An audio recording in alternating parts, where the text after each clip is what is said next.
오늘 주신 하나님 말씀 요한복음 16장 16절부터 22절, 요한복음 16장 16절부터 22절입니다. 저와 함께 교독하시겠습니다. 조금 있으면 너희가 나를 보지 못하겠고 또 조금 있으면 나를 보리라 하시니, 제자 중에서 서로 말하되 우리에게 말씀하신 바 조금 있으면 나를 보지 못하겠고 또 조금 있으면 나를 보리라 하시며, 또 내가 아버지께로 감이라 하신 것이 무슨 말씀이냐고. 또 말하되 조금 있으면이라 하신 말씀이 무슨 말씀이냐, 무엇을 말씀하시는지 알지 못하노라 하거늘, 예수께서 그 묻고자물 하시고 이르시되 내 말이 조금 있으면 나를 보지 못하겠고 또 조금 있으면 나를 보리라 하므로 서로 문의하느냐. 내가 진실로 진실로 너에게 이르노니 너희는 곡하고 애통하겠으나 세상은 기뻐하리라. 너희는 근심하겠으나 너희 근심이 도리어 기쁨이 되리라. 여자가 해산하게 되면 그 때가 이르렀으므로 근심하나 아기를 낳으면 세상에 사람 난 기쁨으로 말미암아 그 고통을 다시 기억하지 아니하느니라. 함께 했습니다. 지금은 너희가 근심하나 내가 다시 너희를 보리니 너희 마음이 기쁠 것이요 너희 기쁨을 빼앗을 자가 없으리라. 아멘. 본문의 배경은 예수께서 이제 3년간 동고동락하시면서 지내시다가 제자들을 떠나게 되기 전에 하시는 말씀입니다. 요한복음에는 그 중간에 제자들을 세상을 떠나시기 전에 예수님께서 길게 얘기하시는 그 말씀이 요한복음에만 적혀 있습니다. 이별한다. 이제 너희를 조금 있으면 못 본다. 너희가 조금 있으면 나를 못 본다. 하지만 나중에 또 보리라. 제자들은 이해하지 못했습니다. 당황했습니다. 슬퍼했습니다. 그들은 3년 동안 예수님만 의지하며 따라다녔던 사람입니다. 예수님이라면 내가 가진 모든 생기 수단을 내려놓고서라도 따를 수 있다. 공급받는다. 뭔가 대단한 일을 이룰 수 있다. 그토록 바라던 그런 민족의 구원을 이룰 수 있다. 이런 어떤 기대를 갖고 예수님을 따랐습니다. 그런데 그들이 의지하던 예수님이 떠나신다고 하는 겁니다. 내가 너를 떠난다. 나는 너를 이별한다. 그러면 이제 제자들의 마음에 근심이 사로잡힌 것이죠. 도대체 이제는 누구를 의지하며 살 수 있단 말인가? 그들의 남은 삶은 어깨에 올려진 무거운 짐을 진 근심의 삶이 될 것입니다. 그렇게 그들은 생각했어요. 그런데 예수님께서 그렇지 않다라고 말씀하십니다. 오히려 그 반대일 것이다. 너희의 삶이 기쁨의 삶이 될 것이다. 참 이게 제자들이 아직은 이해하기 어려운 말씀이었습니다. 나를 떠나신다. 나와 함께하던 내가 의지하고 내 삶의 이분이면 했던 그런 그분이 떠난다. 슬픔뿐이고 근심뿐일 것만 같은 인생인데 주님께서는 아니다. 기쁨이 충만할 것이다. 22절 말씀, 지금은 너희가 근심하나 내가 다시 너희를 보리니 너희 마음이 기쁠 것이요 너희 기쁨을 빼앗을 자가 없으리라. 오늘의 본문과 연결된 15장에서는요 이 기쁨이 심지어 넘치는 기쁨이 될 것이라고 말씀하십니다. 함께 읽습니다. 내가 이것을 너희에게 이름은 내 기쁨이 너희 안에 있어 너희 기쁨을 충만하게 하려 함이라. 충만한 기쁨, 넘치는 기쁨. 예수님은 자신들을 떠나지만 예수 안에 있는 그들을 향한 기쁨으로 인하여 남겨진 제자들의 삶이 역시 넘치는 기쁨의 삶이 될 것이다 라는 것입니다. 이들이 앞으로 할 복음 전도의 삶은 그저 의무와 책임만의 삶은 아닐 것입니다. 그들의 복음의 삶은 거절, 핍박, 고난만의 삶 역시도 아닐 것입니다. 그들의 삶은 그들이 복음을 전하며 세계 곳곳에 흩어지면서 살게 될 그 앞으로의 그들의 삶은 기쁨의 삶일 것이다 라는 거예요. 기쁨의 삶일 것이다. 우리가 볼 때는 그렇게 고향 떠나서 생계수단 다 버리고 그렇게 거절과 핍박과 고난 당하면서 복음을 전하는 삶이 어려웠을 거야. 힘들었을 거야. 아팠을 거야. 고생스러웠을 거야. 늘 고생의 밥만 먹으면서 눈물 젖은 빵을 먹으면서 사는 삶일 거야 라고 생각하지만 그렇지 않았다는 겁니다. 그들의 삶은 기쁨의 삶이었습니다. 넘치는 기쁨의 삶, 주체할 수 없는 기쁨의 삶, 흘러넘치는 기쁨의 삶, 주워 담을 수 없을 정도로 흘러넘치는 기쁨의 삶이었다라는 것입니다. 그러고 보면 예수님의 삶도 넘치는 기쁨의 삶이었어요. 주님께서는 사역 내내 많이 웃으시며 즐기셨습니다. 그 소위 성화라는 그림들을 많이 보면 거기서는 거의 대부분 예수님이 진지하거나 심각한 얼굴 표정, 그리고 이제 고난의 표정들이 대부분이죠. 그런데 성경 말씀을 자세히 들여다보면 예수님은 늘 기쁘셨습니다. 즐거우셨어요. 요한복음은 마태, 마가, 누가복음과는 다르게 예수님이 행하신 기적이 딱 6개만 나옵니다. 다른 성경에서는 이제 막 기적들이 많이 나와요. 근데 요한복음은 딱 6개. 그리고 요한복음은 그 기적을 기적이라는 단어를 쓰지 않습니다. 표적이라는 단어를 씁니다. 요한복음에만 있는 특별한 신학이에요. 기적 그러면 미러클, 놀라운 일이 벌어진 어떤 그런 개념인데 요한복음은 그것을 어떤 일이 벌어진 기적이 아니라 표적. 표적은 뭡니까? 이 어떤 일이 벌어지는 현상이 그 현상 자체가 목적이 아니라 그 현상이 어딘가를 표적, 가르친다, 핑거 포인트 한다라는 거예요. 그게 요한복음이 가지고 있는 예수님이 행하신 기적에 대한 신학적 관점입니다.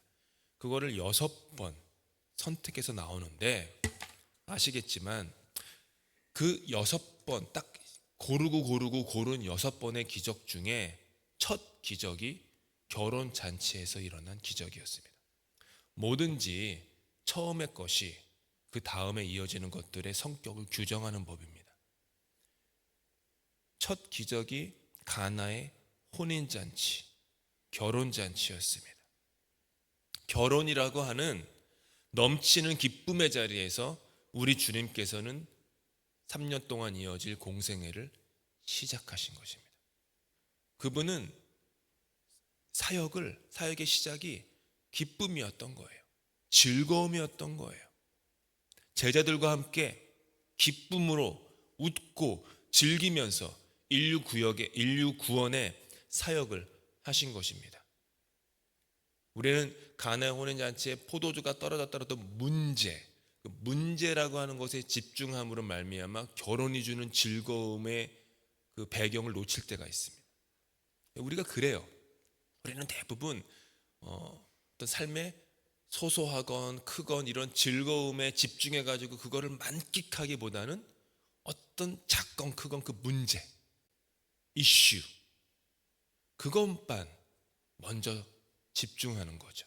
가나의 혼인잔치 읽으면은 혼인잔치라고 읽히는 게 아니라 문제덩어리가 하나 벌어진 그것만 생각하는 거예요. 근데 그게 아닙니다. 결혼잔치였어요.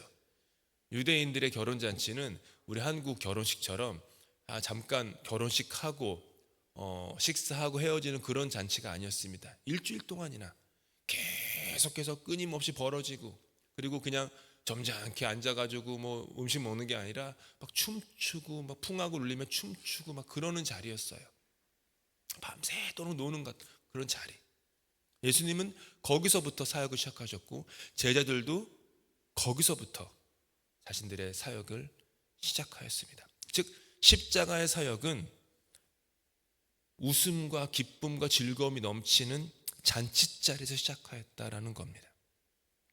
어디 그뿐인 줄 아십니까? 사역하시면서 예수님께서는 계속 잔치를 여셨어요. 세리 마태의 집에 들어가서 잔치를 여십니다. 삭개오의 집에서도 잔치를 여십니다. 볼 때마다 내가 너희 집에 들어가야겠다. 가서 즐기자. 기뻐하자. 예수님의 삶에는 이렇게 늘 넘치는 기쁨이 있었습니다. 슬픔을 물론 억누르거나 부정하거나 외면해서는 안 됩니다. 슬픔은 하나님께서 모든 인간에게 허락하신 공평한 현실입니다. 하지만 믿는 자에게는 차이가 있다면, 믿는 자에게는 슬픔이 슬픔만에 고립된 현실이 되지 않습니다. 믿지 않는 이들에게는 슬픔은 슬픔만에 고립된 현실이기 때문에 슬픔에 주저앉습니다. 하지만 신앙인에게는, 신자에게는, 믿는 자에게는 슬픔이 슬픔만은 아니다, 슬픔으로만 고립된 것이 아니다라는 것을 믿습니다. 제 대신 화관을, 근심 대신 찬송의 옷을 입히십니다 라고 고백하는 것은, 재와 화관이, 근심과 찬송이 서로 손을 맞잡고 인생의 결혼잔치의 그 향연에서 함께 춤을 추고 있다라고 하는 놀라운 신앙 고백이에요. 슬픔의 다른 쪽 면에 기쁨이 그 얼굴을 감추고 있다 라고 하는 그 고백, 그것이 다윗이 또 수많은 시편 기자들이 그들의 어려운, 또 어려울 수밖에 없는 그들의 삶을 극복했던 원동력이었습니다. 기쁨이었던 거예요. 그래서 우리는 항상 기뻐할 수 있습니다. 성경에서 항상 기뻐하라. 근데 항상 기뻐하는 일만 있으면은, 항상 기뻐하는 일이 있을 때에만 기뻐하면 항상 기뻐할 수 있을까요? 없죠. 왜냐하면 인생에는 항상 기뻐할 수 있는 일이 있는 건 아니기 때문입니다. 그런데 너무 무리한 명령 아닙니까? 항상 기뻐하라. 그 얘기는 곧 슬픔과 걱정과 고난과 근심의 현실이, 그 현실이 다가 아니다라는 거예요. 그 너머에 가면을 쓰고 얼굴을 감추고 기쁨이, 즐거움이, 탄성이, 환호성이 숨어 있다. 그걸 보기 때문에 항상 기뻐할 수 있는 겁니다. 눈에 보이는 것이 다가 아니다라는 것을 믿음으로 고백할 수 있기 때문입니다.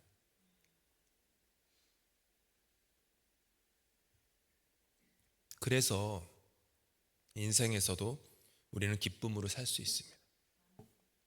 삶의 작은 일에도 기쁨의 손뼉을 치며 살아갈 수 있습니다. 2024년을 마무리합니다. 어떻게 2024년을 회고하실지는 각자의 몫입니다. 2025년 우리가 맞이하면서 아주 삶의 작은 일에도 어린아이처럼 손뼉치며 발을 동동 구르며 기뻐할 수 있는 그런 영혼이, 그런 삶이 되면 좋겠습니다. 예수님도 그러셨어요. 근엄하지만 않으셨습니다. 또 보면은 예수님은 아주 작은 일에도 발을 동동 구르면서 기뻐하고, 잘했다, 너 정말 잘했다, 박수치고 웃고 큰 소리 내시면서 찬양하고, 그런 삶이셨습니다. 3년이면 십자가인데, 2년밖에 안 남았는데, 1년이구나, 저 가룟 유다 지금은 내 앞에서 막 주님 주님 이러고 있지만 저 녀석 좀 있으면 나 배반할 텐데, 베드로 지금 주님 위해서는 목숨마다 바치겠다고 나한테 지금 막 이러지만은 나 모른다고 3번이나 부인하고 떠날 텐데, 요한 저 녀석은 이렇게 막 나한테 와가지고 앵기고 나 주님 곁에 나 늘 가까이 있을래 하지만은 십자가 그날에 빨가벗고 도망갈 텐데, 그런 것만 생각하면 어떻게 기쁨이 있습니까?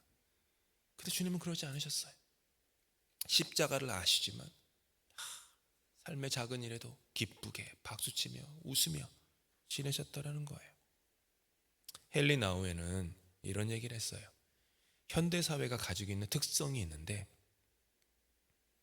건강보다는 질병을, 정상적인 상태보다는 비정상적인 상태를 훨씬 더 과도하게 많이 이야기하는 시대다. 한번 우리가 말하는 이야기를 생각해 보십시오. 뉴스를 생각해 보십시오. 건강한 것보다는 질병을 더 많이 얘기합니다. 건강한 상태, 목사님 제가 이렇게 건강해요라고 저한테 와서 얘기하는 분보다는 이러이러하게 몸이 어때요라고 얘기하는 게 더 많아요. 우리도 그렇죠. 저도 뭐 문의하면은 건강하셔서 이런 좋습니다 뭐 이런 것보다는 뭐 아프신 거 어떻게 되셨어요? 뭐 이게 더 집중이 많이 돼요. 더 정상적인 상태보다는 비정상적인 상태를 더 많이 말하는 시대. 다리가 아프다, 두통이 있다, 마음이 괴롭다, 인생이 내 뜻대로 풀리지 않는다, 이런 거에 대해서는요 아주 오랜 시간을 들여서 상세하게 말을 합니다. 그런데 건강하고 인생에 큰 부침이 없을 때에는 오히려 입을 꾹 닫고 침묵합니다. 마치 그런 것 같아요. 교회 다니는 사람이나 다니지 않는 사람이나 내가 고난과 슬픔만 말해야지 라고 하는 그런 중압감에 빠진 시대 같습니다. 그런데 예수님은 분명하게 우리에게 말씀하십니다. 함께 읽을게요. 지금은 너희가 근심하나 내가 다시 너희를 보리니 너희 마음이 기쁠 것이요 너희 기쁨을 빼앗을 자가 없으리라. 어느 누구도 세상의 그 어떤 권세도 저와 여러분이 처한 어떤 환경도 조건도 우리에게서 예수 그리스도께서 심어 놓으신 기쁨을 빼앗을 자가 없을 것입니다. 그리스도의 십자가 죽음과 부활을 경험한 자의 삶은, 진정으로 경험한 자의 삶은 그럴 것입니다. 죽음에서 생명으로 옮겨진 죄사함의 삶을 사는 자가 그런 것입니다. 그 어떤 권세도 갈보리 십자가에서 우리 안에, 저와 여러분 안에 저자씨 하늘처럼 심겨 놓으신 예수 그리스도의 그 기쁨, 그것을 빼앗을 자가 없습니다. 그 기쁨은 내가 심어 놓은 게 아닙니다. 내 기분과 감정이 아니라는 거. 예수 그리스도께서 당신의 십자가의 보혈로 죄사함과 영생이라는 그 기쁨을 내 안에 심어 놓으신 것입니다. 그리고 그것은 세상의 어떤 권세도 사탄 마귀도 빼앗을 수 없다라고 하는 거예요. 우리가 그 기쁨을 우리 안에 갖고 있는 것입니다. 지미 카터 전 대통령 잘 아실 것입니다. 아마 대부분 모르시겠지만 2015년 8월 20일에 지미 카터 대통령이 미 국민들 앞에서 기자회견을 한 적이 있었습니다. 2015년, 지금으로부터 약 10년 전 8월 20날이었습니다. 그 얘기 뭐냐면, 그 내용이 뭐였냐면, 간암이 뇌로 전이되었다.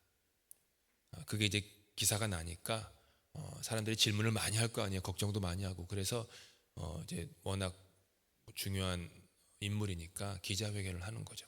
간암이 뇌로 전이되었다라는 그 사실을 전 국민에게 그냥 담백히 그냥 나누셨어요.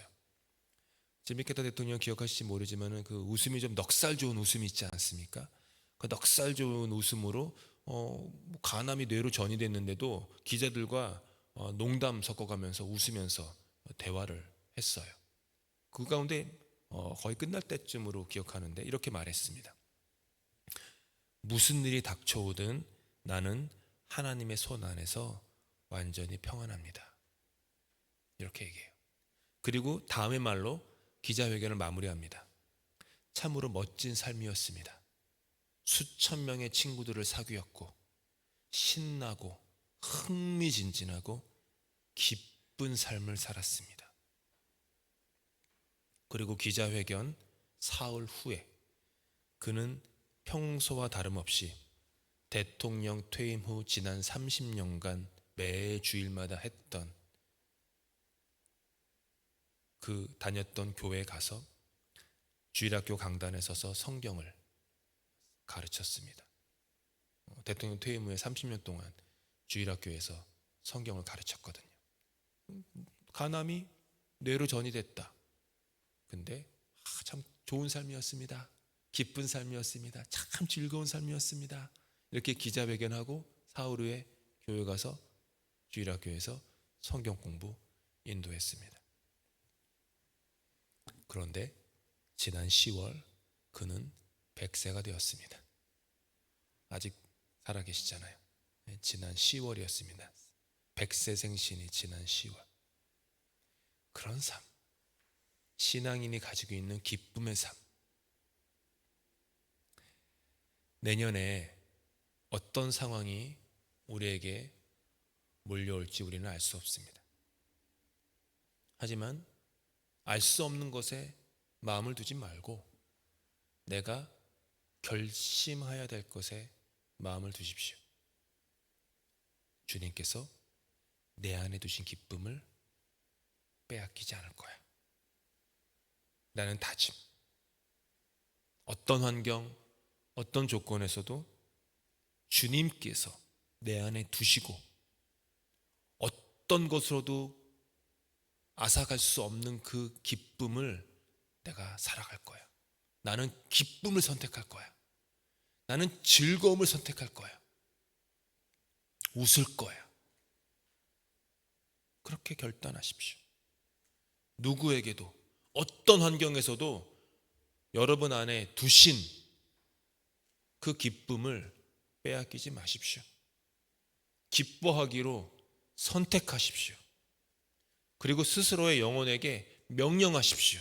시편 기자들처럼 내 영혼아 여호와를 찬양하라. 시편에는 그런 고백이 참 많지 않습니까? 내 영혼아 여호와를 찬양하라. 자기 영혼에게 명령을 해요. 찬양하라고. 근데 그 내 영혼아 여호와를 찬양하라, 이 말은 내 영혼아 주님 안에서 기뻐하여라, 이 얘기입니다. 영혼에게 명령하십시오. 기뻐해. 기뻐해. 눈에 보이는 게 다가 아니야. 귀에 들리는 게 다가 아니야. 기뻐해. 기뻐해. 어떤 것으로도 빼앗을 수 없다고 했어. 그런 2025년 다 되실 수 있기를 축복합니다. 기쁨의 탄성이 충만한 삶, 즐거움이, 웃음소리가 가득한 일터와 교회가 다 되실 수 있기를 예수님의 이름으로 축복합니다. 기도하시겠습니다. 지금은 너희가 근심하나 내가 다시 너희를 보리니 너희 마음이 기쁠 것이요 너희 기쁨을 빼앗을 자가 없으리라. 주님, 우리 안에 어떤 것에도 빼앗을 수 없는 기쁨을 심어주시니 감사합니다. 그런데 그 기쁨이 심겨진 줄도 모르고 그저 눈에 보이고 귀에 들리는 거에 온 정신을 빼앗기며 속아서 살았습니다. 주님, 기쁨을 선택합니다. 내 안에 두신 빼앗을 수 없는 기쁨이 있사오니 늘 주님 안에 즐거움을 선택합니다. 우리 가정이, 우리 일터가, 우리 교회가, 이 사회가 그런 기쁨으로 충만한 한 해가 되도록 도와주시옵소서. 늘 그 기쁨을 선택하며 웃으며 즐거워하며 기뻐 뛰는 어린아이 같은 그런 순박하고 순수한 기쁨의 신앙을 가지며 살아갈 수 있도록 주님, 우리의 삶을 인도하여 주시옵소서. 주님 안에서 우리는 안전합니다. 주님 안에서 우리는 늘 기쁩니다. 지난 한 해 동안 함께 하신 주님 감사드립니다. 2024년 우리가 이 새벽제들에 나와서 기도했던 수많은 기도 제목들 응답하여 주시니 감사합니다. 응답하지 않으신 기도 있으니 그 또한 감사합니다. 주님의 때에 주님의 방법대로 이루어질 줄 믿습니다. 내 뜻이 아니라 주님 뜻대로, 내 시간이 아니라 주님의 시간에 주님 마음대로 이루어 주시고 부족한 우리들이 그 주님의 뜻과 주님의 시간을 앙모하는, 그렇게 바라보며 뒤따라가는 신앙의 모습을 날마다 우리에게 그렇게 성장하고 성숙할 수 있도록 주님 도와주시옵소서. 우리 주님께서 가르쳐 주신 기도로 예배 마칩니다. 하늘에 계신 우리 아버지, 아버지의 이름을 거룩하게 하시며 아버지의 나라가 오게 하시며 아버지의 뜻이 하늘에서와 같이 땅에서도 이루어지게 하소서. 오늘 우리에게 일용할 양식을 주시고 우리가 우리에게 잘못한 사람을 용서하여 준 것 같이 우리 죄를 용서하여 주시고 우리를 시험에 빠지지 않게 하시고 악에서 구하소서. 나라와 권능과 영광이 영원히 아버지의 것입니다. 아멘.